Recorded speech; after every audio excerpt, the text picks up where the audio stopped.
So picture this, very well you have somewhere to be in an hour.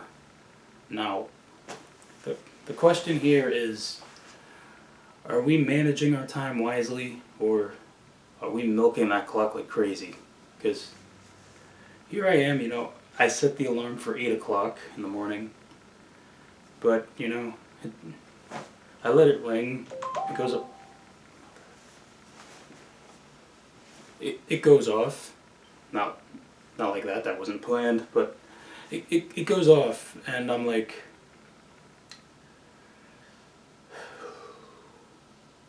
yeah, I'm gonna hit snooze. I mean, alarm, let's regroup in 5 minutes. I mean, time for breakfast too, right? Yep, I'm gonna be 20 minutes early. The GPS says so. Back to sleep. Now, when you finally do get up, it's like you have like 8 minutes left, and this is where time management kind of becomes a glass half full or a glass half empty, because some people might look at this as, what are you talking about, 8 minutes? We got plenty of time. It's only 9:03. Sure. I mean, if we don't count the traffic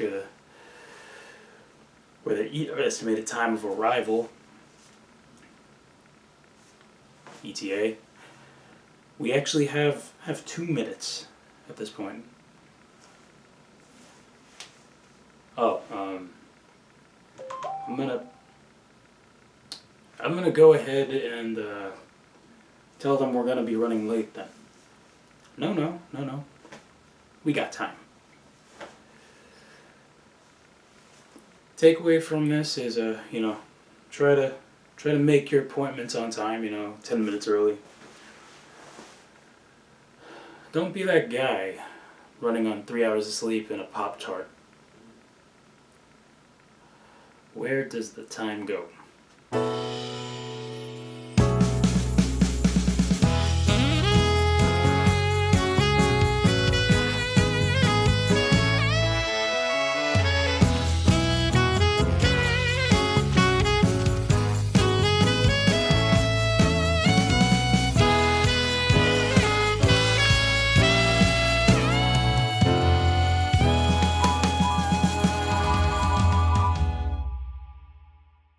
Welcome to the show, everybody. I'm your host, Rob Rodriguez. Now, it's good to be back. I don't know what that hesitation was, but it's good to be back.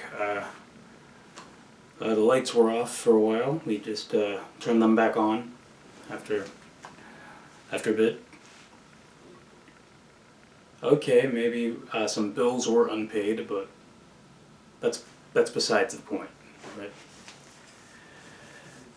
These last 3 months, we missed a lot that we could have talked about on the show, and it leaves me like, this is gonna affect the tour, the world tour. You know what? Let's take a look at. I'm gonna flash on screen everything we missed since the last time we were here. So.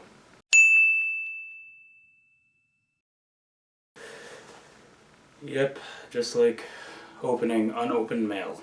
As you may know, in order for people to get along and make with the happy, they have to, meet in the middle. They have to compromise with certain things.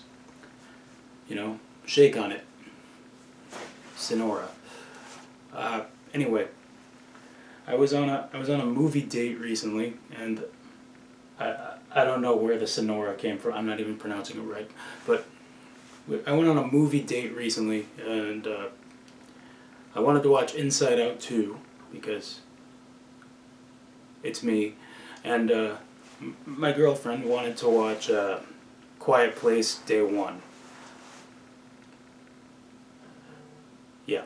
So, I don't know how we settled on watching Bad Boys. I mean, I guess it works because, she's from Miami. I won't let Will Smith live down what he did to Chris Rock.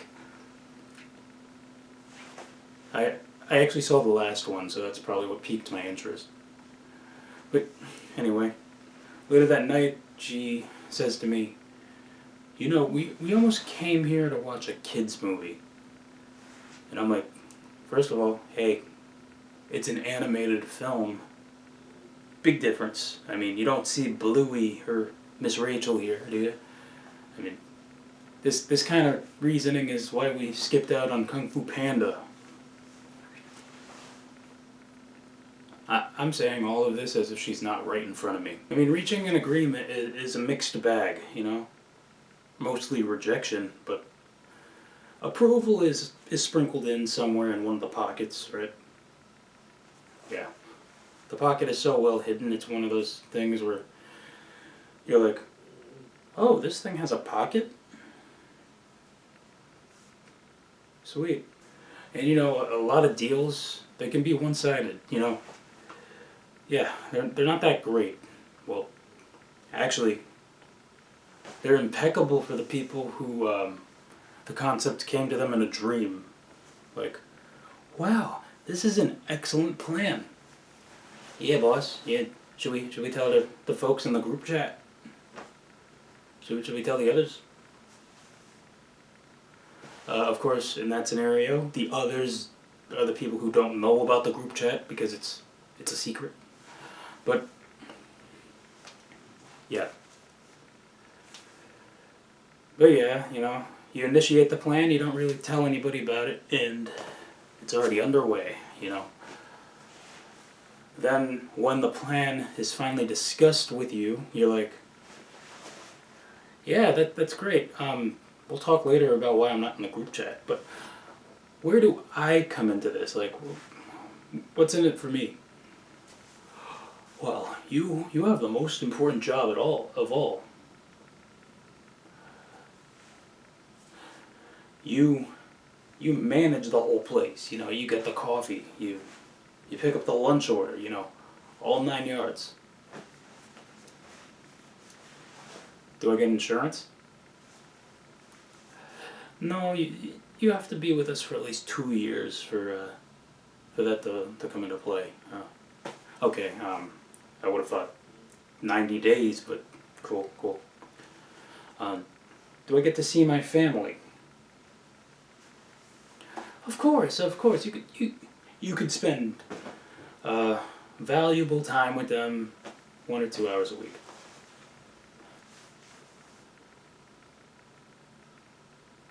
Yeah, the Jim Halpern, can you believe this guy?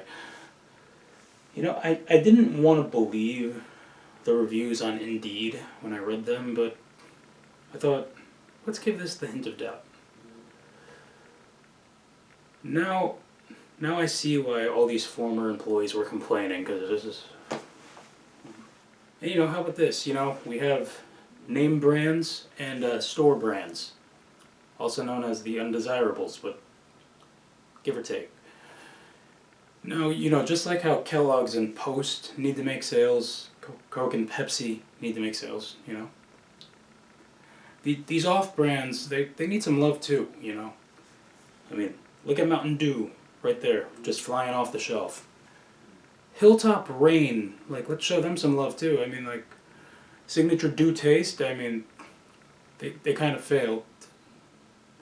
I mean, even with the color, like, it just looks like yellow Listerine at this point. But, you know, someone out there is like, I love Mountain Dew, but I need to bargain, so this sandwich is not going to wash itself down. If I don't make it, tell my story.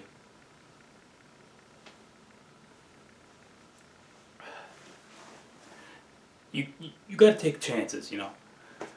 And cereal too. Cereal. I mean, you say cornflakes, you know, cornflakes taste like wood shavings. Well, these off-brand flakes, they came from the top lumber yards in the United States and Canada.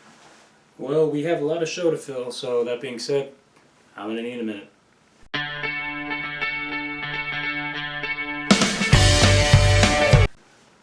Okay, so this used to be the part of the show where I do a secondary segment.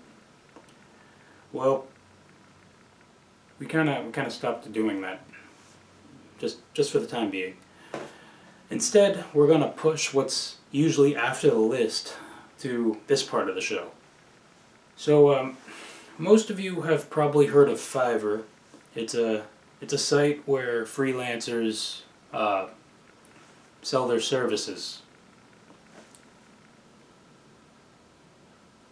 I'm gonna give each and every one of you a minute to get your head out of the gutter.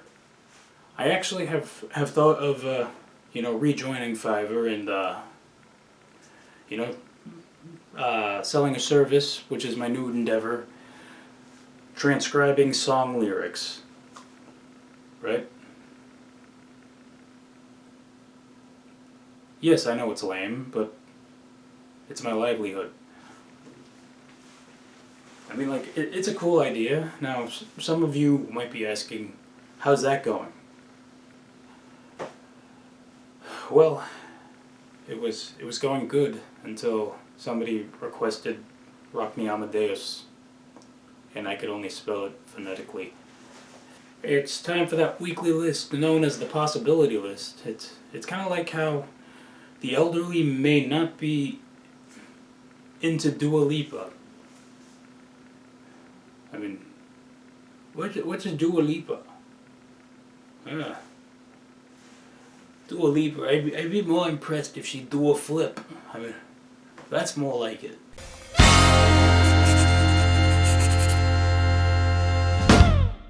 Alright, this week's list is titled 7 Things I Learned While Watching TLC.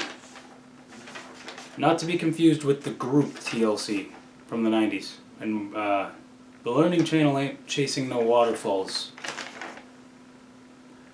Well, anyway, no hesitating with this list whatsoever.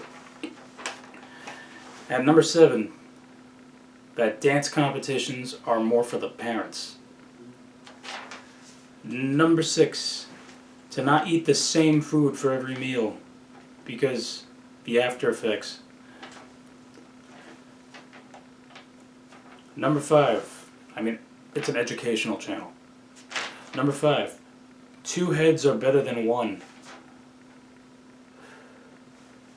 Number 4, it takes 90 days to find out they're wrong for you. Number 3, the subject of the episode is not actually 1,000 pounds. Number 2, some families never stop having kids. And number 1, 7 things I learned while watching TLC. Just because you're short doesn't mean you can't get good ratings. Alright, and that is the possibility list for you this week. Well, that is the show for you this week. You know to follow me on social media. Until next time. Yeah, I almost lost all my stuff in a storage unit, but luckily, I barely made the cut for Storage Wars, right? I got my stuff back. It's a shame, too, because just imagine if someone bid on my unit with the stuff in it. Literally just a bunch of boxes and notebooks and DVDs. I mean, $2 for everything in that unit. As a bundle. Anyway, singer-songwriter appreciation is underway. You can check out my interview last week with the amazing Scott Langdon. And right after this video, check out my interview with Prismia. She is back, and she's here for round 2, and we're glad to have her. So stay tuned for that. That is my time. Thank you.